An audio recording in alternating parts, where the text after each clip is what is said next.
Well, welcome all. This is our last meeting in this 3 month cycle. It seems amazing, but uh, we're going 9 months with this. And first of all, appreciate all of you who've helped us pay the bills during this time by chipping in. I really appreciate that. It's been quite encouraging, lifts my spirit.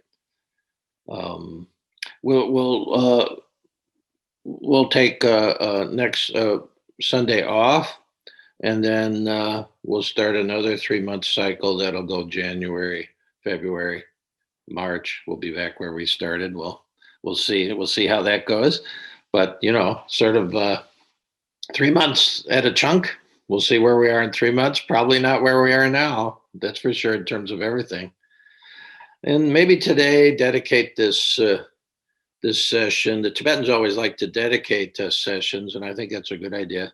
Dedicate this session to all the people who are not as fortunate as us, who are on the street, facing eviction, don't know where the food's coming from. There are a lot of people in the world and in the richest country on the planet, the most wealthy country on the planet. There's a lot of people. We're talking millions and millions of people who are in a load of distress right now. So let's do our work today and dedicate whatever merit comes from it to those folks.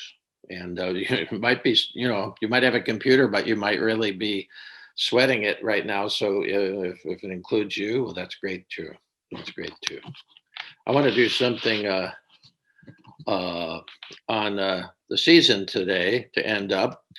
Um, I'm 71, and so figure, when you wake up about 5 or 6, and then so probably 65 Christmases, 65 Easters to where you see this thing coming around. Beautiful thing about the Christian liturgical year is, if you don't catch it the first time, you might catch it the 65th time. That's the way I look at it. So I've got a poem I want to work with, and we'll sort of I'll recite it a couple times, then we'll sort of break it open a little bit and see what kind of energy comes out of it. It's called a perennial Christmas, and there's I'm making an allusion to also what the Huxley called the perennial philosophy. Perennial means forever. It's been forever, goes on forever. It keeps coming. It's never out of date. It's Huxley called the basic all the religions. He studied all the religious ways, and he said there's basically a perennial strain that all of them are connected to. So this is called a perennial Christmas. And let it sort of just go through the ears to the heart. I'll send you a copy of this by Christmas, everybody. So you have your copy. Perennial Christmas. A perennial Christmas wish is just this: to give birth. The Great Spirit will not rest until this birth is happening in you. But don't get busy trying to make something happen. Just relax. Let go of your need to make something happen. Just sit down in silence each and every day. Open your heart and breathe yes to letting the Great Spirit midwife your subtle soul into being. This is not the whole point of your existence, but it is the place to start. I mean, if you're not being born, you're busy dying. I mean, if you're not being born, you're busy dying.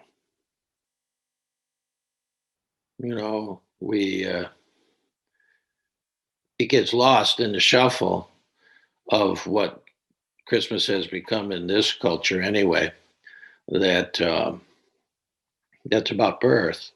And then maybe you think it's about a birth of Jesus 2,000 plus years ago. But the perennial philosophy isn't that. It's about we're like Mary. We're uh, we're offered this unbelievable opportunity to birth what I call in this poem your subtle soul, to birth the soul.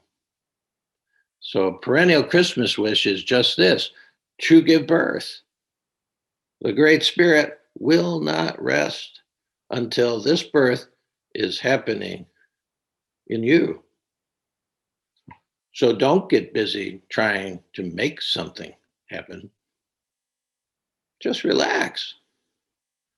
Let go of your need to make something happen and sit down in silence each and every day. Open your heart and breathe yes to letting the Great Spirit midwife your subtle soul into being. This is not the whole point of your existence, but it is the place to start. I mean, if you're not being born, you're busy dying. Yeah, well, that's the poem that came this week. Hope sometimes I'm using somebody else's poems, but sometimes one comes that I think is worth sharing from here. So let's open this up a little bit. Uh, the perennial Christmas wish is just this: to give birth. Not Jesus's birth. We're not memorializing this. This is a call to each of us. Merton liked the line from St. Paul about not I who live, but Christ who lives in me. This idea of giving birth to the Christ if you're a Christian. But the Christ, this thing that's born, which can be called the subtle soul. Your soul is born. Uh, uh, in any tradition, they have their corollary for that, for the Christ. And one of Rohr's latest books, Richard Rohr's latest book, was called the Universal Christ. Yeah, the Christians use the word, but he's talking about the soul that has to be born in everybody.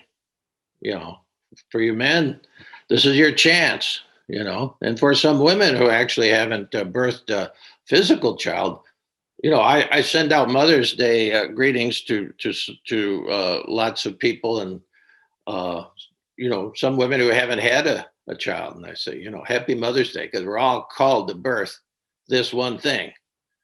Okay, uh, but don't get busy trying to make something happen. Now, this, we're talking about really. These are also guidances for our sitting, which we're going to, about 10 minutes, we're going to hit the bell and I'll drop down into the depths of our psyche and have a meeting.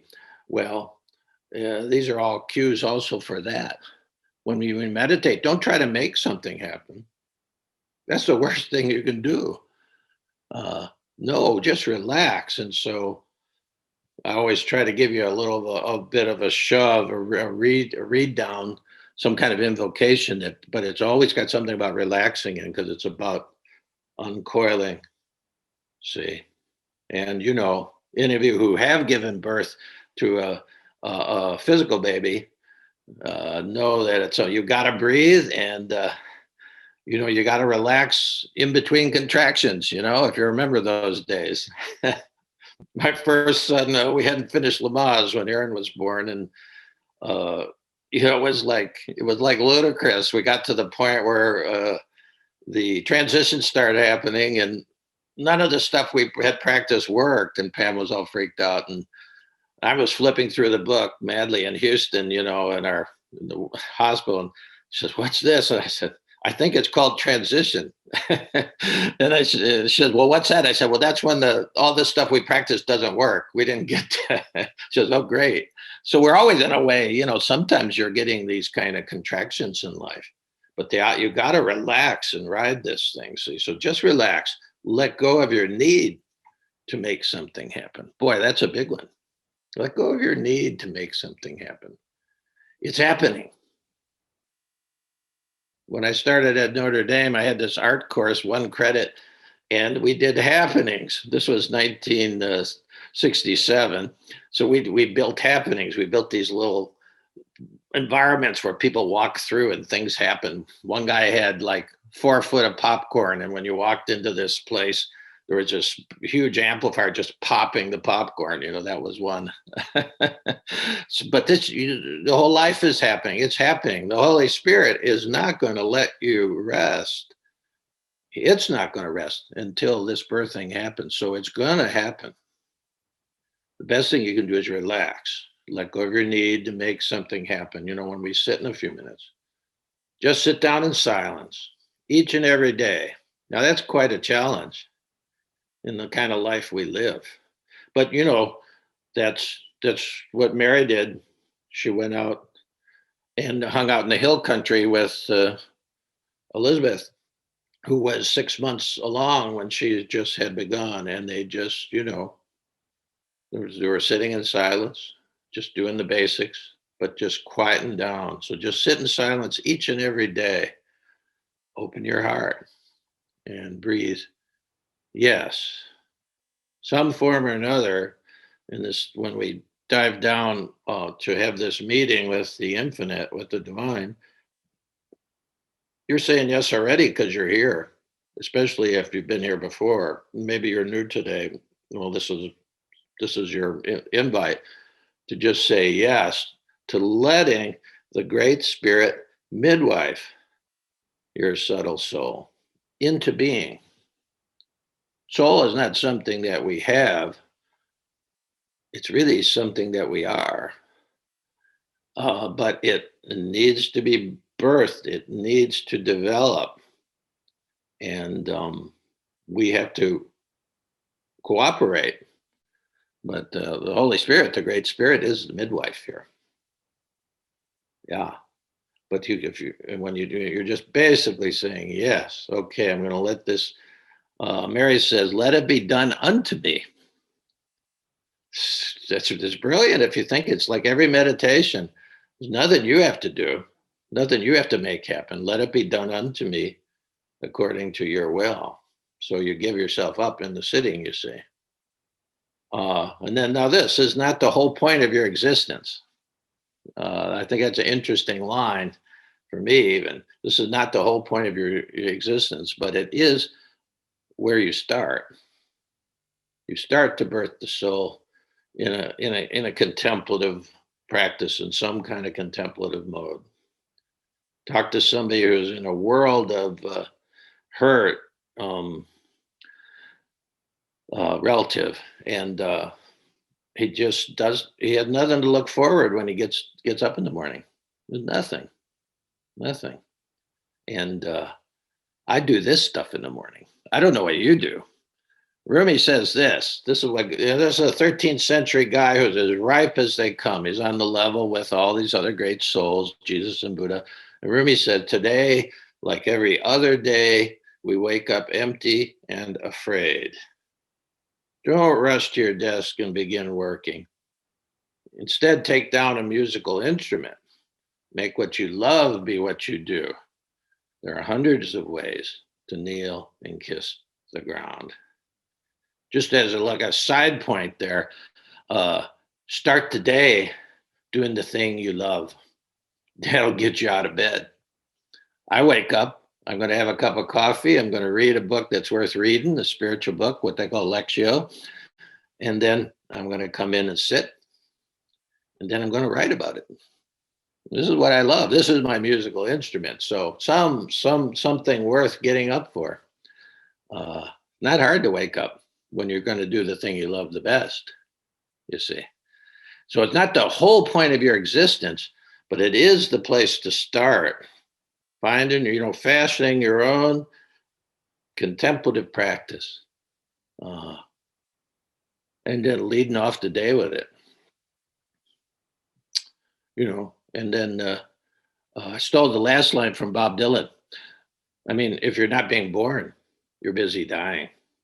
Dylan knew something. If you're not being born, you're busy dying. I changed it a little bit because Dylan's line was, if you're not busy being born, you're busy dying. But I don't, have a contemplative practice is a way to get out of being busy.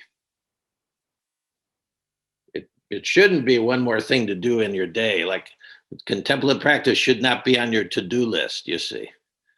But then, you get busier. You got one more thing to do. But this is about relaxing, letting go, turning it over to the spirit during this time, and letting the spirit midwife your subtle soul into existence, into being. And it's not a one-time deal. That's why the liturgical year goes round and round. That's why it's called perennial, because it's not a one-time deal, and it doesn't, like happen. You have your soul and that's it.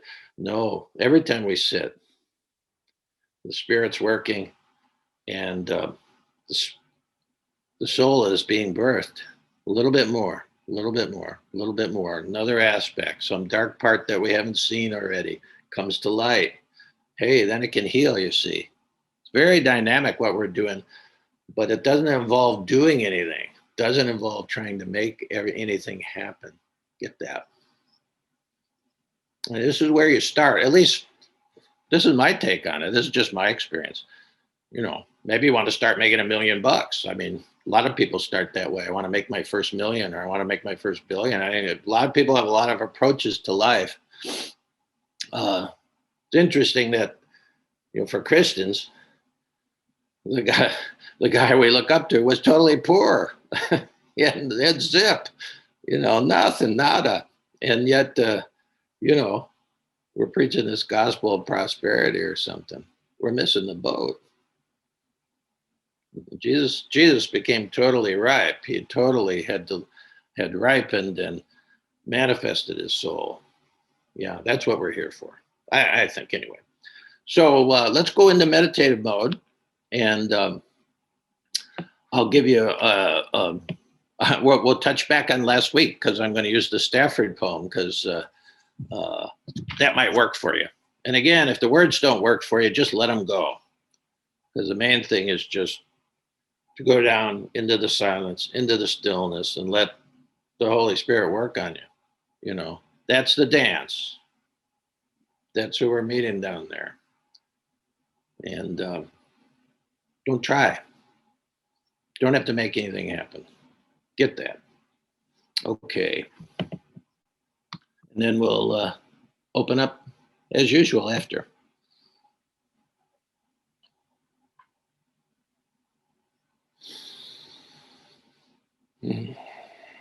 This is Bill Stafford's poem, Why I Am Happy. Now has come an easy time. I let it roll. There is a lake somewhere so blue and so far that nobody owns it. A wind comes by and a willow listens gracefully. I hear all this every summer. I laugh and cry for every turn of the world, its terribly cold, innocent spin. That lake stays blue and free. It goes on and on and on. And I know where it is. Now has come an easy time. I let it roll.